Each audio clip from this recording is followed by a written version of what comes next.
Hey everyone, welcome back. I hope everybody's had a great day. What I have today, I have a little XRP news, something dealing with Garlinghouse and with XRP.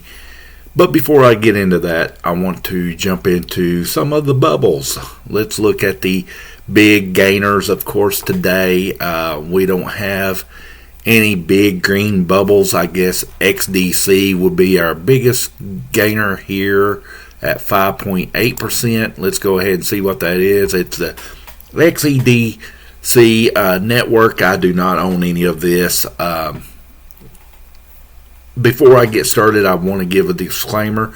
I am not a financial advisor. Do not take any information based in this video as financial advice. Do your own due diligence.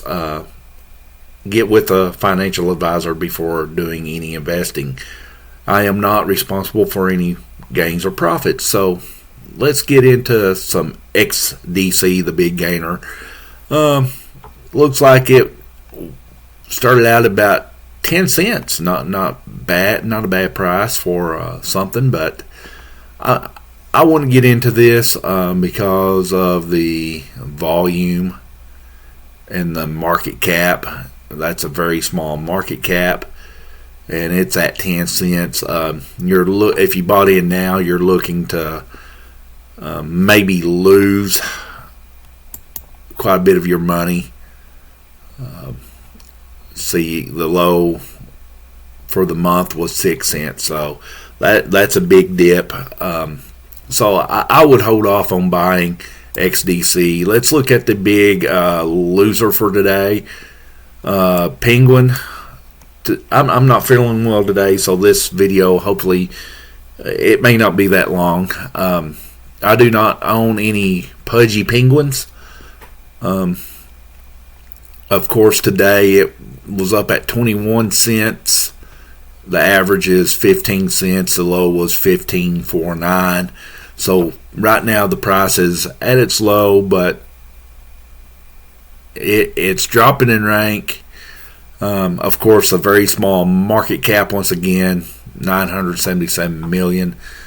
I'm not buying the pudgy penguin. So let's jump in at Bitcoin. Let's see what it did today. Let's look at the big boys. The top three. Bitcoin is at 100,000. Of course, the high today was 103. The low was 100,283. So we're market cap's at 2 trillion. So we're looking okay with Bitcoin. Like for it to be up around 103, 104. Clip along at that pace. Let's jump into the next. Ethereum. Oh no, my computer. There it goes. It's at 3,057. Well, just went to 55 if you're watching this. The high was 3,217, and we're not far from that low. The low today was 3,048 on Ethereum, so we need that to go up because that feeds like Doge and SHIB. When Ethereum's up, those others pretty much follow.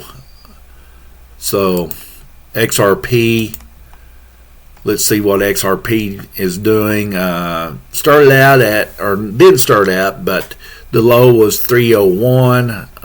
The high was $3.20. We're hanging about 303. I missed on the big dip 2 days ago because just didn't have the money to throw in it.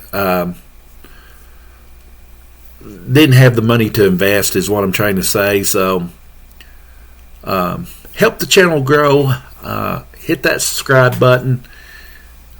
From what I hear, if you hit that like button, it causes XRP to go up. It causes all crypto to go up. Just a little correlation there. But if you haven't become a member of the channel or subscribed to the channel, hit that subscribe button, hit the like button, leave a comment. That goes a long way to help me grow. I'm just like y'all. I live paycheck to paycheck, and that's with investing. That's what I'm trying not to do. Become financially independent, financially free. That's my goal. That's my end game, is to become financially free. Let's get into the first, or the only article I'm really going to get into. XRP sees slight gains as Ripple CEO expressed need for XRP inclusion in U.S. digital asset reserve. Today, this was published about 2 hours ago. XRP saw slight gains on Tuesday after Ripple CEO Brad Garlinghouse dismissed claims that he lobbied against a Bitcoin strategic reserve. Instead, he emphasized the need for a multi-asset U.S. crypto reserve strategy. Meanwhile, Ripple announced its partnership with Ondu Finance for the latter to launch its Ondu short-term U.S. government treasury OUSG on the XRP ledger.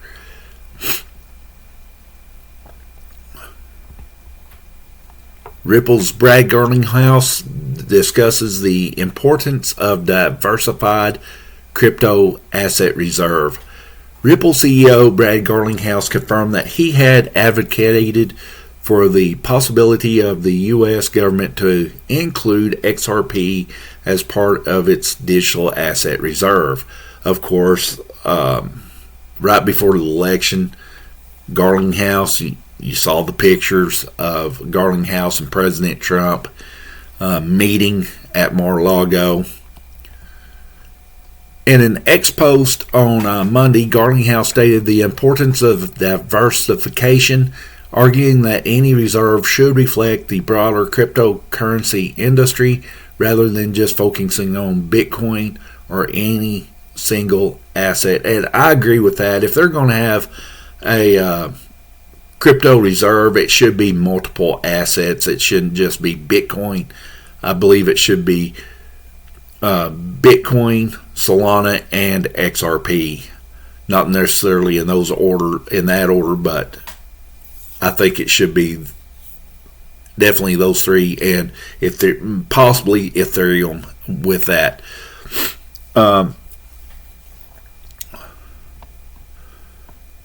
We live in a multi-chain world, and I've advocated for a level playing field instead of one token versus another. If a government digital asset reserve is created, I believe it should be representative of the industry. Sorry, I'm just having problems. Not just one token, whether it be Bitcoin, XRP, or anything else. He also dismissed claims that his push for XRP's inclusion in the U.S. crypto reserve aimed to undermine Bitcoin.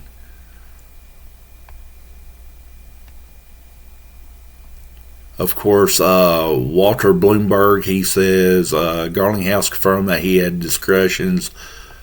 Of course, could have that been at Mar-a-Lago? Was he trying to hurt Bitcoin? I don't think that was the intentions of it. But anyway, let's move on. The notion has been promoted by Bitcoin Maxis, included Pierre Rochard, who recently criticized Garlinghouse and the Ripple team. Rochard stated in an X post on Thursday that Garlinghouse has been the major obstacle to Bitcoin reserve and is pushing for an XRP reserve instead.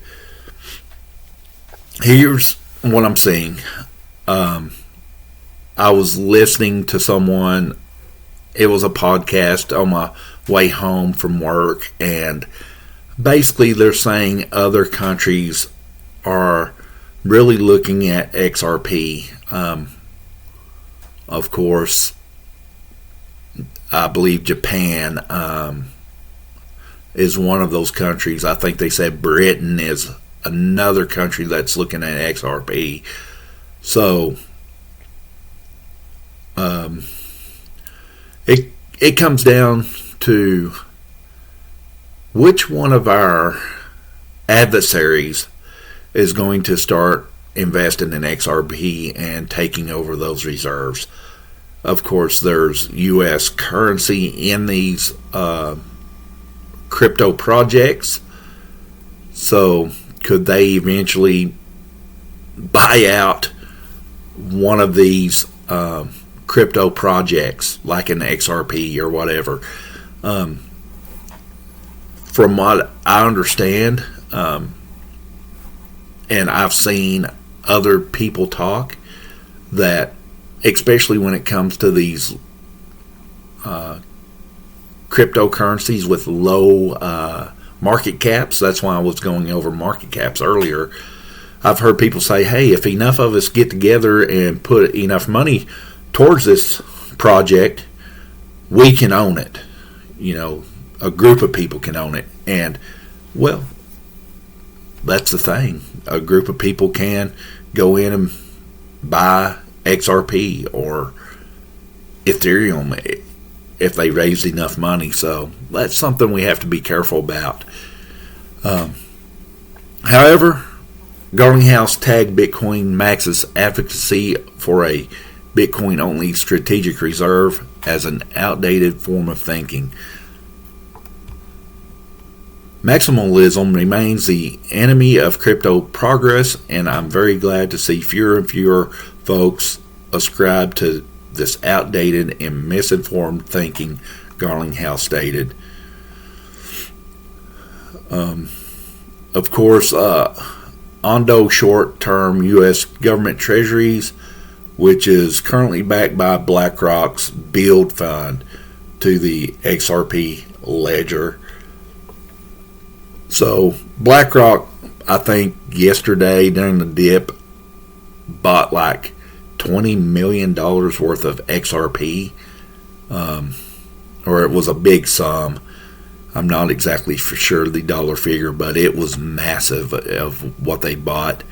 Let's go ahead and look into some of the technicals. XRP saw 8.8 million, almost 8.9 million in futures liquidations in the past 24 hours per CoinGlass. The total amount of long and short liquidations accounted for 3.1 million and 5.7, almost 5.8 million respectively. On Tuesday, of course, it was flagged as bullish.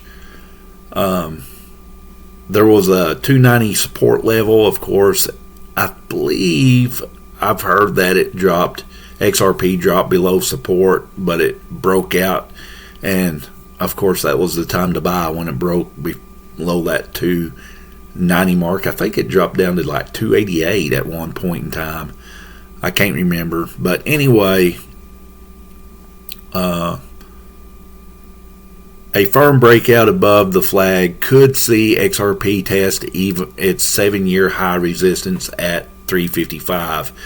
If XRP clears the resistance, it could rally to $4.23, a level obtained by measuring the height of the flag's pole and projecting it upward from a potential breakout point. So I really believe that we can eventually see almost a $5 or $4.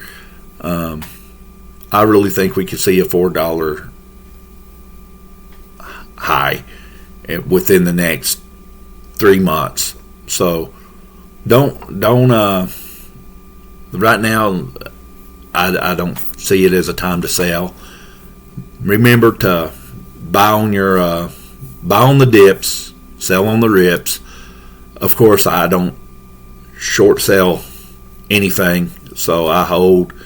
I'm a long-term investor, so of course you do you, I'll do me.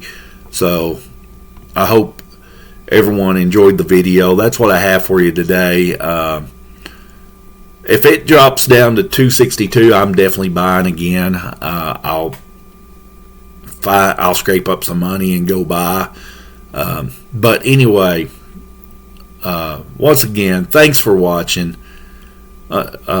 Remember to be kind to each other, treat each other like you want to be treated. And until next time, I'll see ya.